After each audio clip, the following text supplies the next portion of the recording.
બોલું છું. અત્યારે મારી પ્રત્યક્ષ સમક્ષ જ એક ભાઈનો એક્સિડન્ટ થયો છે, જેનું કારણ રખડતા ઢોર હતું. એ બચારો જતો હતો અને એની બાઇક પર જતો હતો, હેલ્મેટ હતી એની પર, બાઇક પર પેલી બાઇક છે ત્યાં આગળ પડેલી, અને જતો હતો તો એકદમ પેલી ગાય પાછી પડી, તો એ પડ્યો અને વાગ્યું, એને ખાસું બધું વાગ્યું. એટલે અમે તરત જ એમ્બ્યુલન્સને બોલાવી, 108ને બોલાવી અને એને ત્યાં આગળ હોસ્પિટલમાં રવાના કર્યો.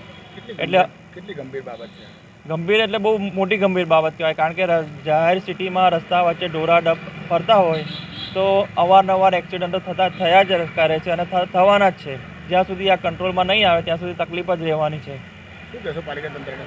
પાલિકા તંત્રે એક્શન લે છે ને પાછી ઠંડી પડે છે, એક્શન લે છે ને ઠંડી પડે છે, પણ આ એમને સિરિયસ મેટર રાખવી જોઈએ. જાહેર પબ્લિકમાં આ બધા ઢોર પડવા ના જોઈએ.